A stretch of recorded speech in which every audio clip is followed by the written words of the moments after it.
we've gotten the go-ahead from the NIRSA team. Good afternoon, good morning, wherever you are on your time zones to everyone, and welcome to this roundtable.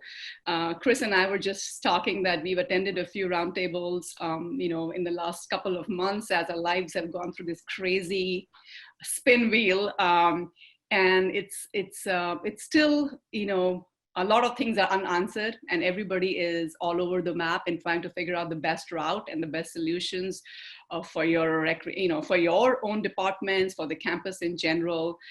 So we are hoping that this discussion today will add to that kitty of solutions or guide map or guidelines as you are thinking about solving for reopening in the fall. So today with me, I am Sabina Saksena. I am the founder and CEO of City Life. We are a smart campus company. We've been working with a bunch of schools, including Duke University, and Chris Poilicastro, who is my co-host today, is here with us, and they are leveraging and using our smart rec center solution. Chris, do you want to say a couple of lines about yourself, and then we can go into the topic and Sure. the discussion? Yeah, absolutely. Thank you very much, Sabina, and nice to see everybody, and good morning and good afternoon for some folks. And so I'm Chris Poilicastro. I'm the Director of Rec Facilities at Duke University, and we've been working with Sabina and City Life for about a year and a half. I think we started initial conversations between Sabina and our executive director, Felicia Tittle, in the fall of 2018. And then we went into actual implementation. It was, I think, March of 2019 during our spring break. So a little over a year now within our actual implementation of City Life. Excellent, great, thank you, Chris. Okay, so everyone, the topic is safe and smart reopening this fall. We are hoping that we can invite a interactive discussion. We have some slides that we will use to showcase some of the thinking that we have and some pieces of the solution that we have in play that might give you ideas for your own rec centers and sports and athletic facilities. But what I will do is I will start the slide deck, start talking about some of the issues we are seeing and how we are looking at addressing these with some of our schools. Invite Chris to comment on what they have learned and done and how this, the solution is going to help them through this reopening phase. And towards the end, keep your questions coming in the chat. We are monitoring that, and we'll keep a bunch of time in the end to have a discussion, answer questions. So just keep it fluid and interactive. So with that, let me jump into the slide deck. And so like the purpose of this is really to talk about what does smart reopening mean and how can we do that smartly. And our whole focus in the discussion is about automating the controls and the protocols and safe distancing within rec centers, sports and athletic facilities, and in fact, across all venues on campus, but we'll focus on the rec centers and your areas of work and play today. And the idea is it's not only about the protocols that you want to put in place today, but how it will define and support your next normal. Nobody knows what the next normal is going to look like. It will be something which will be common across all of us, that is for sure, but how we address that and how it will be nuanced for each of our campuses, it'll be different. So that's really the idea. So the way we think about smart reopening and the discussions we are having with our schools that we work with is, what a smart and safe reopening means. How can you proactively mitigate risks? We know that reopening campus brings with it a lot of risks, but there's a reactive way and there's a proactive way. So how can you proactively mitigate risks? Secondly, there's a lot of conversation about human facilitated temperature checks, safe distancing, and all of those things, having students make sure they are doing the social distancing. And there is an element of responsibility that comes with that for individuals, but can you rely on that? And that's why we talk about automating safe distancing in all venues, and can we automate all the health safety protocols? Everybody knows if I'm going to the rec center, here are the things I have to follow. And it's a reminder for them in front of them as they go to the rec center or a sports facility or, a dining hall. The third one is really, a lot of you and a lot of your teams might be remote, and some of you may be on site, because that is going to be a part of the pattern of coming back and reopening in the coming months. So how do you get that visibility in what's going on, whether if you're monitoring your rec center facilities from, at home, or whether you're on site? So there's about visibility and alerts if there are hotspots, or if something is not going right per plan, especially from the safe distancing or the health safety protocols that you want to be followed. And how do you share this information with students, right?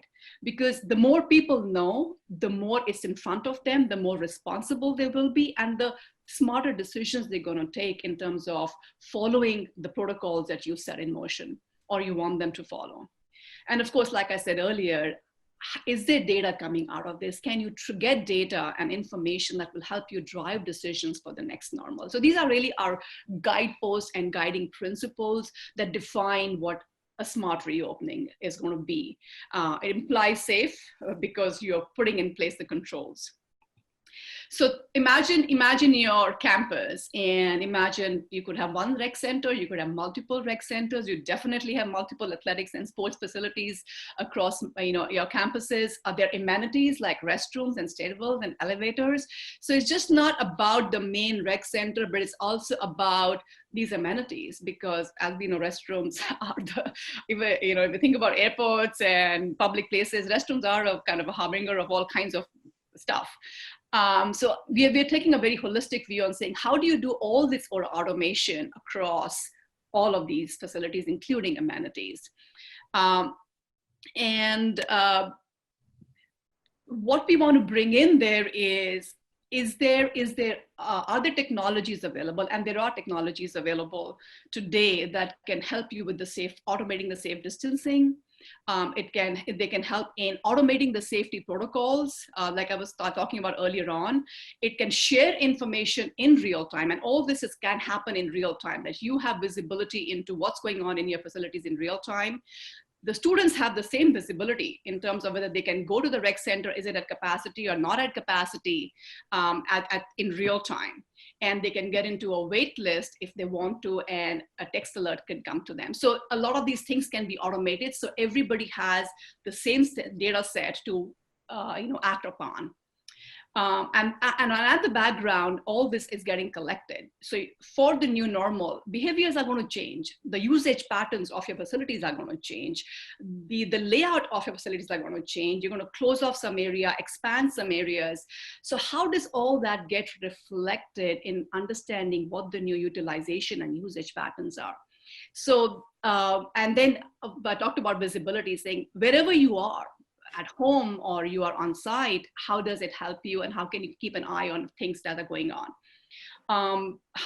What does a real-time alert mean? Do you want a real-time alert when the capacity is over the new norm capacity? So that's something I'm going to talk about in a moment, that what does intelligent distancing mean? The other two things, have been talked about a lot. I have been on many, many calls over the last 3-4 weeks with schools. And employees or staff or student self-reporting at the outset of the day is something that people are trying to automate. So how do you do that? And then contact tracing is being talked about. And there are a lot of privacy issues around contact tracing. Jury is still out there whether campuses will follow that, in what shape or form. But the first few ideas that we have here, can be done with technologies today. And secondly, you don't want 10 different solutions or apps doing these. Is there one way to have all of this in one solution, and it's automated? So that's the whole idea behind this. The next thing I wanted to really share is, Chris, maybe you can talk a little bit about, this is a Duke Rec Center, one of the Duke Rec Centers. And like Chris said, we went live with them last year. And this is the main cardio area in your Wilson Rec Center. And what we did was we created a digital twin of this rec center, which is available to the students and the staff in a web-based mobile application, which you can see on your mobile phones, as well as on your laptops or desktop, whatever it might be. And what it does, it gives you a real-time availability of each piece of equipment or courts or the weight room, whatever part of your rec center facilities. So the idea at that time was, how do you help students have a better experience, that before they make their trek to the rec center, they know what is available, because that's a big point of frustration. And they, you know, they're all over the place on campus. And from a staff perspective, you know, do you have the data and the evidence behind what are the usage patterns, utilization of your equipment, etc. What parts of your rec center are getting used, not getting used, when are they getting used? So all of this is done manually today. And the idea was to give you real-time visibility, and also to give the students real-time visibility and all the data for you guys to make decisions. So Chris, do you want to comment on this part? Because this will become the basis of what we're going to talk in the next couple of slides. Right, sure. So essentially at Duke, we have two main rec centers on our campus. We have the Wilson Rec Center, and we have the Brody Rec Center on East Campus. And the picture here is of Wilson on West Campus, and this is our bigger of our two facilities. And we basically have sensors set up on all of our cardiovascular equipment, our racquetball courts, and we have squash courts that are actually in another facility that's right next to Wilson. And those sensors allow us to view from our admin portal, you know, usage, how many times it's been turned on. There's heat maps for times of day that it gets the most use, and things along those lines. And then obviously, as Sabina mentioned, there's a portion on our website, or a link, I should say, on our website for real-time Duke Rec. And that allows our members to go to our website and click on this link to view that bottom portion there of the screen that shows a live availability of those equipment in the spaces that we have. And essentially that can help our members decide you know, whether or not they want to come at a certain time, or if there's certain pieces of equipment they like to use, they can have a better idea of the availability of those items. So, you know, having all this data and all this information is really going to assist us in making some decisions about, number one, just the layout of our equipment. It really helps us identify what pieces are being used, and maybe it's because it's closer to a TV, or it's closer to the stairwell that you know, you get to from upstairs, and that sort of thing. So that's one big component of it. And then also when we talk about renewal, I know a lot of rec centers, and including us at Duke, we lease our cardio equipment. So every year we have some pieces of cardio that come off of lease, and we essentially make decisions about what pieces we want to renew and swap out. So seeing the usage reports and the information for the analytics will help us make those decisions. And then another piece too is obviously whether or not spaces are being maximized. And as I mentioned, in addition to our cardio equipment, we have our racquetball courts and our squash courts that have sensors, and we can track usage of those spaces. And over time, we'll kind of evaluate whether or not those particular spaces are being heavily used, and if we want to repurpose them. So that's something that is very important for us, because like a lot of places, you know, you may not have the funds to build a new rec center or to expand upon your rec center. So repurposing your existing spaces is really, really important, and a smart use of money. So that is really going to help us utilizing this software and make those decisions. So hopefully that kind of helps kind of paint a picture a little bit right now of what we're doing. Yeah, and I just wanted to add something here. So just imagine that if you had this visibility into your rec center sitting wherever you are, at home or on site in your office without going outside, if you had to close off, the space between this treadmill is going to increase because you will have that safe distancing. So the physical layout of this will change, and it's replicated on the digital, twin of it, if you will. And you can figure out, and you can even close off some areas depending on how many students are coming back onto campus, how you're looking at the capacity of the cardio or other areas at any point in time. Some areas can be closed off, but just imagine that all is visible to everybody so that they know that these areas are cordoned off. Here are the number of treadmills. Here's what is available, not available, how many people in the restroom, etc. So all of that can be measured and seen from wherever you are, and for the users too. Quickly shifting gears a little bit, this is a quick thing into Georgia Tech, which we had done just before Duke. Again, Georgia Tech Rec Center, this is what the students see in the app. Green means available, gray means not available, and they know what is happening in real time. And now imagine how crowded this cardio area is. And it's the same for every rec center because you're trying to maximize the space that you have here.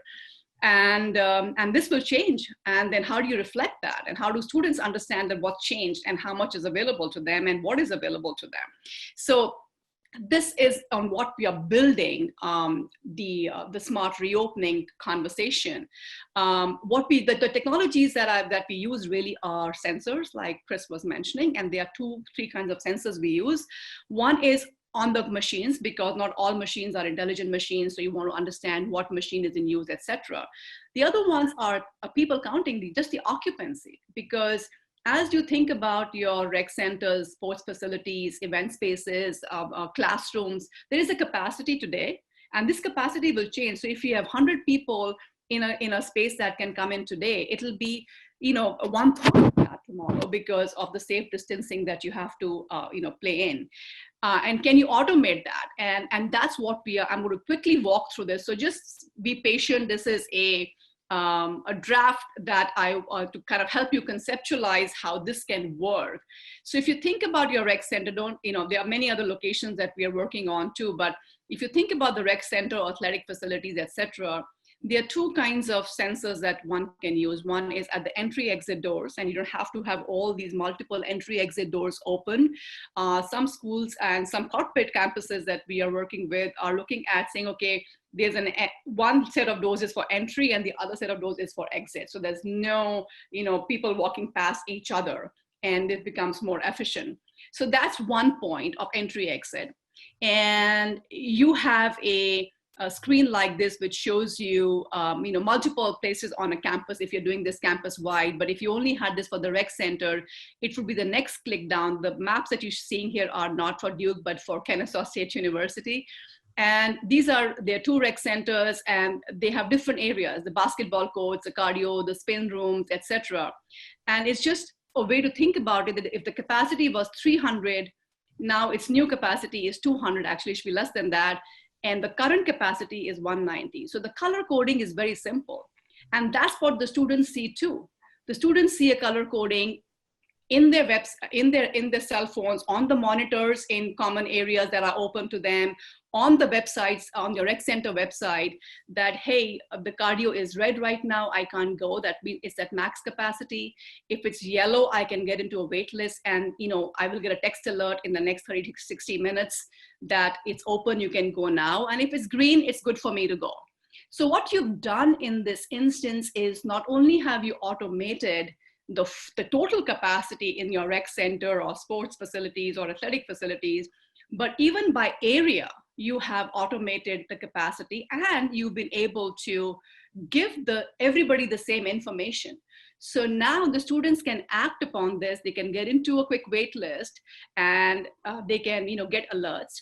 On top of that, you can also give the protocols. What do you need to bring with you? Right? And you can tell them, okay, you have to wear a mask, or you have to wear gloves, or bring your own equipment, towels, water. Here are the new hours. You can have a blue screen saying it's being cleaned, because these visual signs of telling people it's being cleaned and it's closed right now for cleaning. If it was a blue screen, just imagine that. it would, it would send a lot of confidence that to the students and the population saying, hey, the campus is taking care of us and it is doing all the, sanitization and cleaning needed. The other piece you can do is there could be an employee screen here that if Chris shows up, has to come on site. Chris, before he comes, starts from home, he does a self-report. And Felicia, his boss, can see that he's okay to come. He's self-reported his, health condition and he's now on campus. Similarly, I was on a call with the Duke VP of Student Affairs, Chris, you remember that? Mary Pat asked me, how do I, or somebody asked me on the call, how do we know that the sanitization crew actually cleaned? The cleaning people came, but did they actually clean and at the time that we had? So it can be a self-reporting for them too. So there can be screens from for the campus administrator, and these are all available on your mobile or it could be on your laptop. So the idea is to think about one solution or one way of working that everybody has access to, and you can put any business rules. For example, what is yellow? Is yellow 10% below capacity or is it 25% below capacity? Now, every school will have a different rule on that. But think about as you put these rules, how can you configure them easily so that any mass and changes that you want to make on scale are easy to make and it's visible to everybody. So that's really the idea of automating capacity, automating safe distancing, automating safety protocols that you want folks to follow, self-reporting. And the last piece I wanted to touch upon was these two screens where, these are like live screens. So you can click into any of these areas and it could be a red, yellow, green. So your basketball courts are green, you can go play. Your cardio is red, you can go now. And you have the capacity on each one of these because capacities will be constrained. So while you have a more detailed look, you also get charts which are visible to you in real time of heat maps and charts which tell you week over week, by day of the week, by hour of the day, over a period of time, you'll be able to work in the fall semester and get this data and say, hey, this is what happened in this fall semester, and this is the data behind it. And that will inform a lot of your adjustments, perhaps for the spring semester, because it'll be a journey for a while, for all of us, as we go from one semester to the other, and what adjustments you have to make. We've also, there should also be some feedback from the users, right? In terms of saying, are they happy with what adjustments you've made? Do they have any suggestions for you guys? And it's all coming to you instead of having different apps and tools for doing that. Can this all be in one place and it gets reflected, for everyone? I just wanted to show you a few charts that we publish right now for Duke. For example, this is a real-time availability. So we color code all kinds of equipment. And by that, you see by every hour of the day, what equipment is in use, what mix of it is in use, how many people are using, have actually looked for availability of the equipment or the racquetball courts or the basketball courts. We have heat maps. We have a semester over semester statistics or data on how things were used or not used. How much equipment do you need? You have a bunch of equipment, and one of the things we've been working with schools on is, do you really need so much equipment? Because the utilization versus usage ratios are not so great in some schools. So there are different kinds of, just to showcase that data can be a big part of this puzzle and should be a big part of this puzzle for you to take decisions, not only for the fall semester and adjust during the fall semester, but also in the coming months and semesters after that. The other thing that I wanted you to think about as you take your own decisions, or at least what we are trying to put into our solution based on what we've learned and our conversations in schools, is, like I was talking about, the new configurable business rules. So we've automated and put a formula that whatever your new capacity is going to be. The thumb rule today that is that you can read in various publications is that if your capacity is 300, divide that by 6 square, because you want a 6 square foot space between and around people. So that would be your new capacity. How can you configure the safety protocols for different venues within your rec centers, athletic facilities?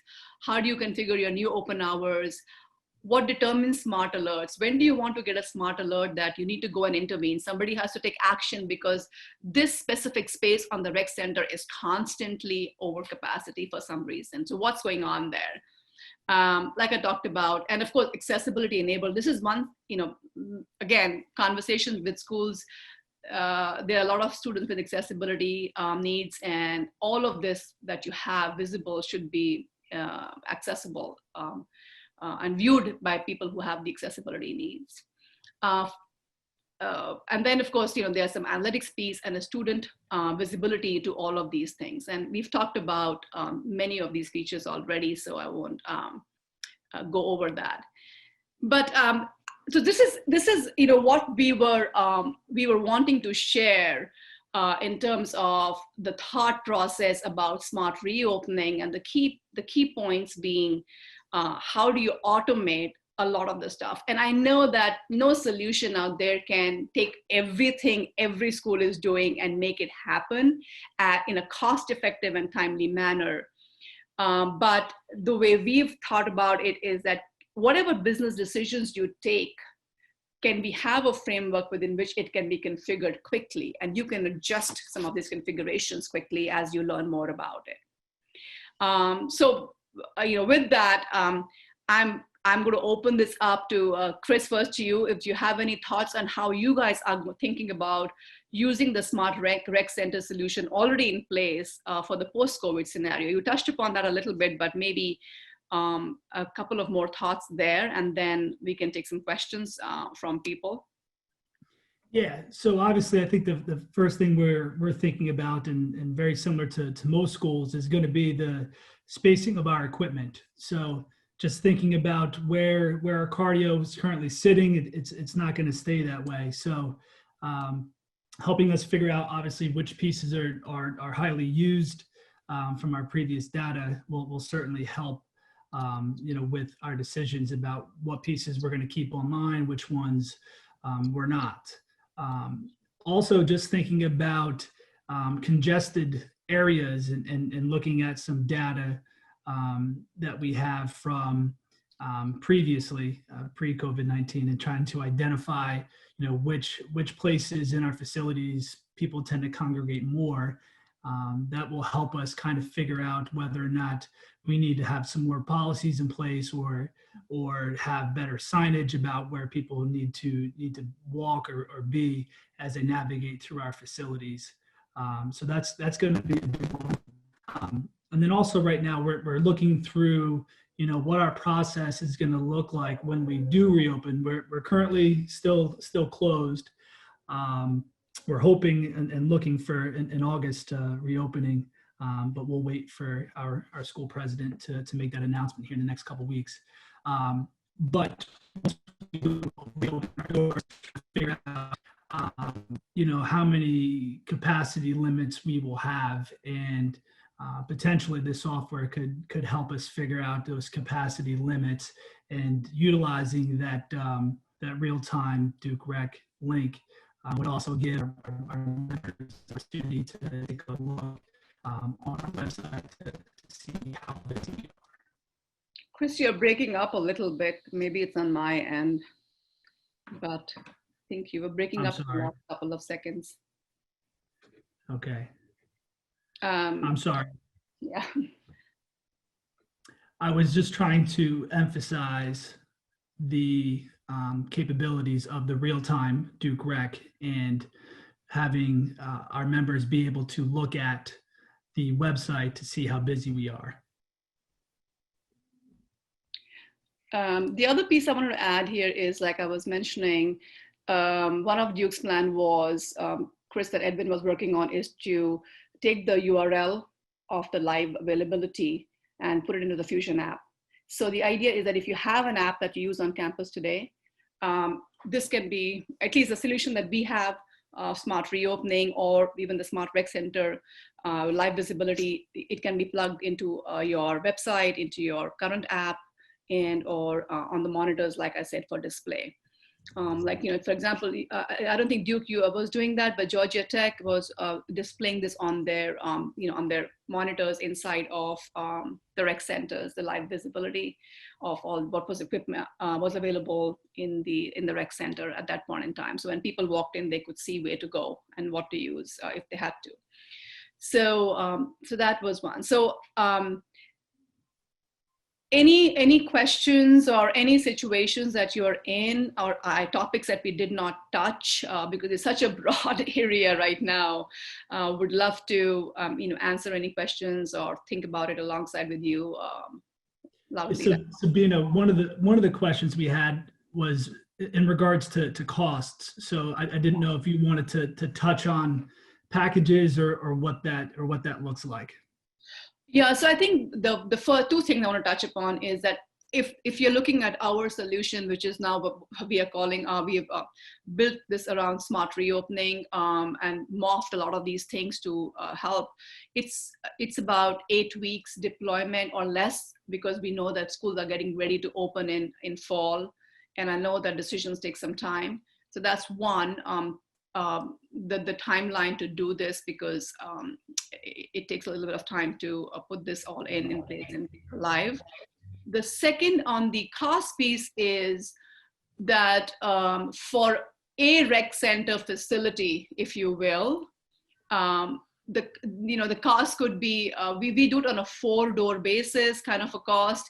There are two components to the cost: the app, the analytics, and is a one-time cost that you have, which could be less than about 25, around that, 25,000 or less. And we maintain it and we support it. And the cost of the app is not because it is an app. What you're doing is we are replicating the entire recreation center and all the facilities are a digital twin. You're putting the sensors and you're doing the analytics.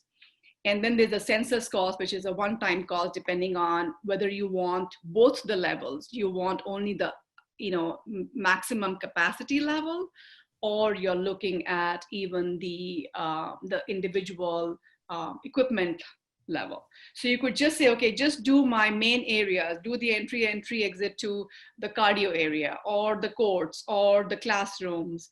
Or you could say, okay, go a level deeper and even give me the visibility into the each equipment type. So that's the kind of the ballpark number. Now this could be less or more based on how big and how much you want to do and how many facilities. There's always economies of scale, but this system is, and we support it. It's 24/7 support. It's all of that is a part of the puzzle. We do everything.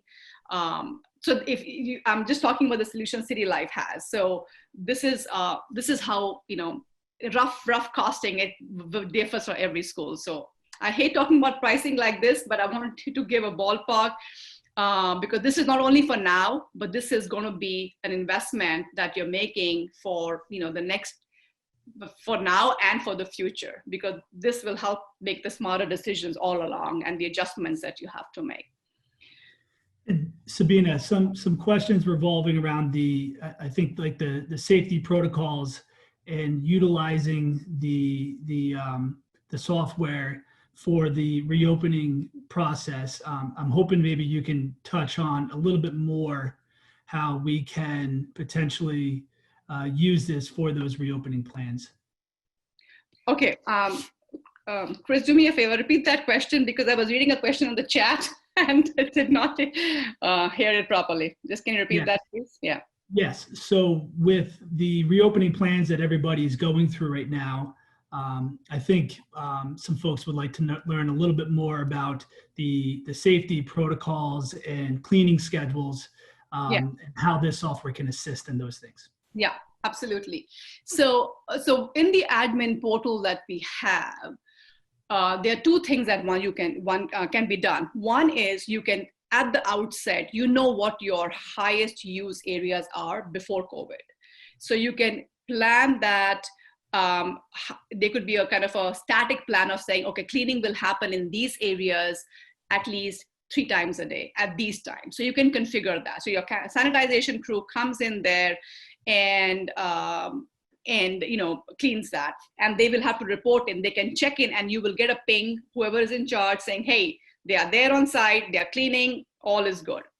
The second thing that happens is that as a couple of months go by or a few weeks go by, you start to seeing where the usage is happening more. The system will alert you saying, hey, these parts are getting used more than the others, or these restrooms are getting used more than the others. You may take a relook at your cleaning schedule. So you can go back and configure your cleaning schedules because of that.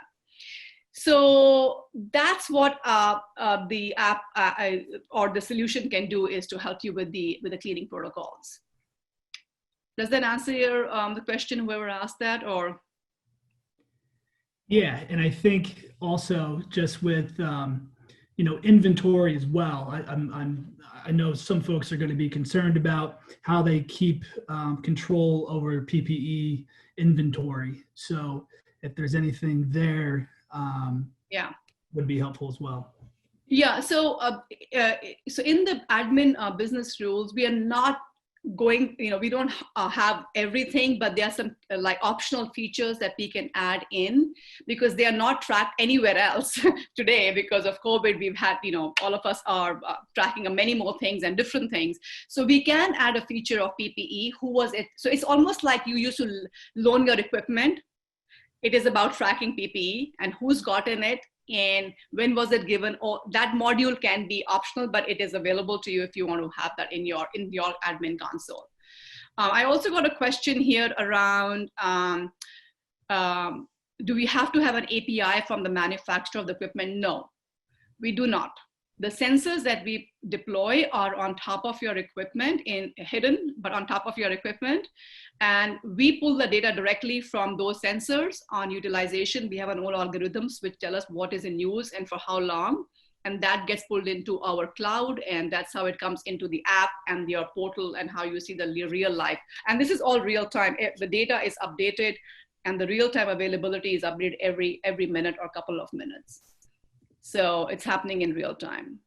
So the people counter, for example, Kennesaw State University wanted to know how many people in their weight room and in the tennis courts areas. So we had a people counter, which would give them a live ticker, and it changes in real time that how many people in that facility in the area, and then we do analytics around them. So there are different kinds of sensors we use to track number of people or whether something is in use or not in use. Racquetball courts, squash courts, even basketball courts. Like for example, again, Kennesaw has 10 basketball courts in one inside the rec center, 6 of them inside one and 4 of them inside another one. So big basketball school. The IT requirements for the sensors and the interfaces are nothing. We do both Wi-Fi and PoE based sensors. And Wi-Fi we know is not always great. So if there is availability to do PoE, which is power over Ethernet, then that's a preferred option. So that's what we would like to do. But both are available. So IT, we don't need anything. We need access to your Wi-Fi, and we need your floor plan for the equipment and the layout of your rec centers. And we will need, if you have PoE points, where are they? So that's the other piece. So there's another question here. Okay, that was yours. Answer to Dan, Chris. Yeah, so Dan, real quick, just to touch on that reopening timeline. So, we at Duke, we're obviously, constantly talking amongst our facilities team, our reopening plans. But once we get back into the facility, our goal for that would be sometime in early July. And again, the goal would be to actually reopen to our members mid-August. So about 4 to 5 weeks, I think, overall is what we're planning for once we get our team back in the facility to the time we actually reopen our doors. And then in terms of the City Life implementation that we did last year, again, we had initial conversations with Sabine and her team in the fall of 2018, and then implemented spring break of 2019. So about 6 months or so of conversation, walkthroughs, identifying where the sensors would go and that sort of thing. Yeah, so somebody asked me again about the asset management for the piece of equipment that will be taken open API. John, I'm not sure I understand that question, but the equipment, the sensors that we deploy are on top of the equipment, and we pull the data from those sensors. So we don't really need any open API from the equipment manufacturers at all. We've got our own proprietary way of figuring out if our equipment is in use or not in use. So our dependency on equipment manufacturers, on the school IT is very, very low. And that's why it makes it easier for us to quickly go in, deploy, and go live. Yes. You're also still getting, some questions about text alerts and configuring different things. So I did answer the text alerts. It is on the chat, but sorry, spelling mistakes in my hurry to type out. But yes, the text alerts are configurable. So there are two kinds of alerts. One is for the students, right? And the students, as a thumb rule, what we've said is that if the student sees a yellow or a red screen, that means they can't go right away because it's not green.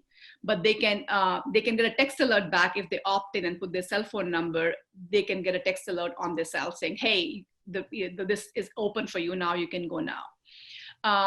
For the admin side, the text alerts or the smart alerts are about alarms, really, when you have to take action. So those are configurable, and that we can adjust based on what business rules. Like I was saying, do you want to show the students yellow when it's 10% below capacity so they can start going towards the rec center, and by the time they get there, it should be okay? Or it should be 25%. So those kind of things, or if a rec center shows red, it means at set capacity, but it won't show if it's over capacity. So we can even build those alerts saying, hey, it's actually over the capacity, and therefore you need to send somebody or get there and see what's going on. And we can tell you exactly where it is over capacity. The cost, the cost is a very dangerous area for me to trot on such a broad call with such a broad set of campuses. It is a ballpark number that I have given to you guys. And it depends on not the school size dependent, but the size of your facility and the rec center equipment and what all you want to cover. So if you had to do all the courts in the rec centers, all the cardio equipment, all the classrooms, it would be a very different cost, all the entry exit doors, versus if you said, okay, hey, I only want an entry exit door, I only want cardio, I only want this, I'm only opening XYZ, it would be different, right? So it is not school size, but facility dependent.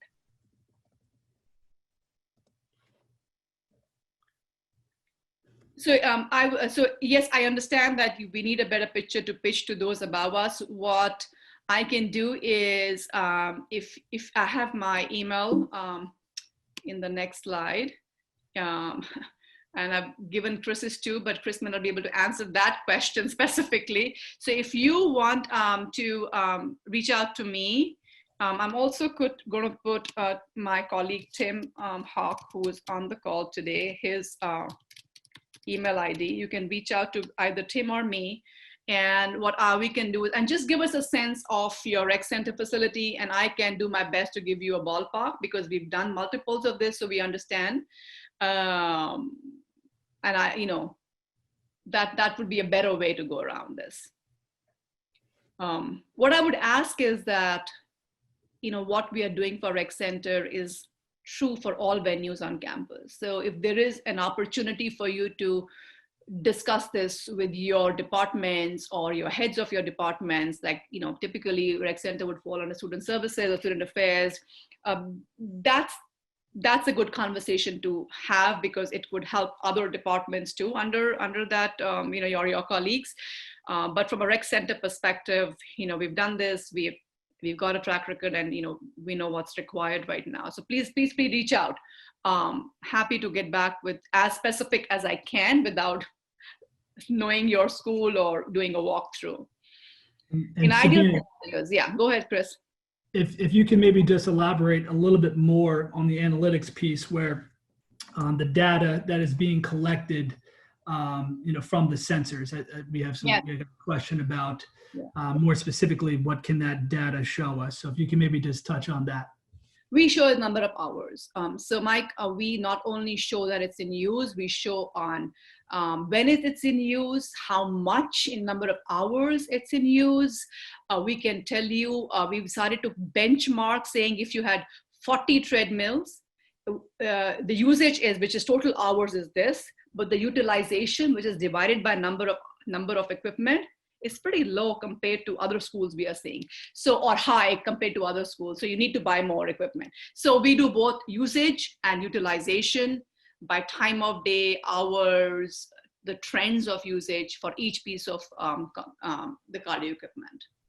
Same for the courts, and same for people counting in and out, whatever. Yeah, and that's pretty much what we use those sensors for with the racquetball courts and the squash courts. They're in the doorways essentially. So when somebody enters that space, it registers that it's in use. Yeah. And we can integrate. So we can give a URL, because it's a web-based and a cloud-based solution. We give a URL link, which can be, like I was saying, integrated into your current apps. If you're using Fusion or whatever other app you may be using for your rec centers, it can be into your website or display on the monitors. And just a couple other points of emphasis that I was going to make too. With obviously the reopening, I think, a lot of schools are trying to figure out, how they're going to space equipment, what spaces they're going to keep open, and occupancy of those spaces, and then deciding whether or not to either block cardio pieces, weight room pieces, that sort of thing, or take them off the floor. Just having data and usage on those pieces really helps make decisions about whether or not you're going to keep certain things out, or if you're going to rotate through equipment. And then obviously too, as I mentioned earlier, just the idea of trying to figure out spacing and the best use of space. I think we're all going to be pressed with that as we reopen. So trying to think of how else you can use different spaces, or if you can relocate certain pieces of equipment to bigger open spaces, that sort of thing. And then reflect that digitally, right? Because a student coming back to campus had one view of the rec center before COVID. And when they come in, it'll be a different rec center from a spacing and availability of stuff, right? So they already know and what it's going to look like and where they need to go and when they can go. So it's about re-engagement too. I love the fact that NIRSA thinks about the students as a community. They come to you guys for that engagement. And from a mental health perspective, as these kids come back to school, I think it'll be so important that the rec center is available as a safe place for them to be at and, partake in the activities that you guys offer. That and that's why it is very meaningful, the rec center than what you guys offer. So I think it'll be important that this is open, it's safe, it's visible, they know what to expect, what to do. Because they're all going to come back tentative and tepid about what to expect. Yeah, and coming back is going to look a lot different depending upon how many students everyone's going to be allowed to have back on their campuses, and then again the capacity limits that will be implemented. So it'll be interesting to just kind of see how all that pans out. Yeah, great. I don't see any more questions coming in. So I think from our side, Chris, if anything else that you want to mention, I think the idea of the smart reopening through technology and automation is what our goal was, and how this can be, be a help as you plan your reopening. And please reach out to Chris for an independent point of view. Reach out to me for specifics. You can go to our website, look at, there's a lot of description on the Smart Rec Center, but also on smart reopening. There's some description. It's, it's new, so we are building materials on the website, but we have a lot off the website. So do not hesitate to reach out to Chris, myself, Tim, my colleague who's on the call, and we'll be happy to have an initial quick call with you and send you some more information to have the internal conversations. And again, the lead time is about 8 weeks, and I know decisions take time. So we are around the corner from a fall reopening. So happy to help in any which way we can.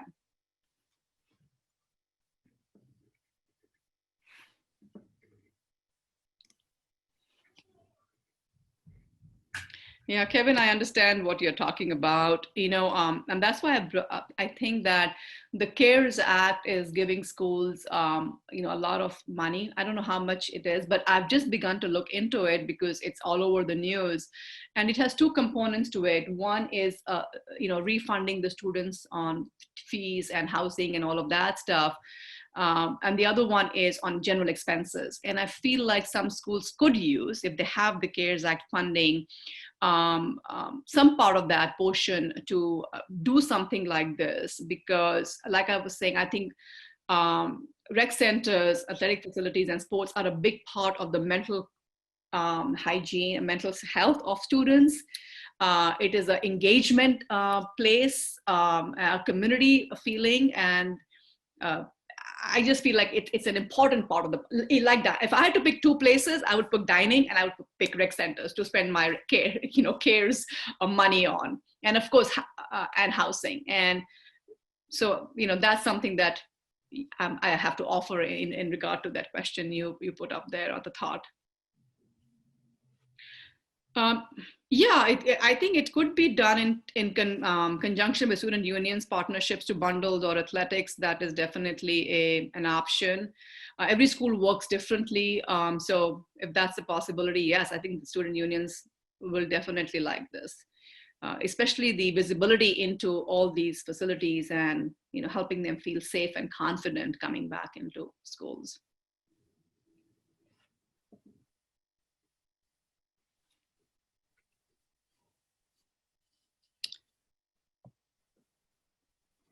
Okay, great. So with that, I guess we'll wind up. Thank you, everyone, for being here. I know there are many demands on your time and many tough decisions to be taken. Here to help you. Please reach out and have a wonderful day, and stay safe and stay well. And thank you, Chris. Likewise. Thank you very much. Appreciate it. Bye, everyone.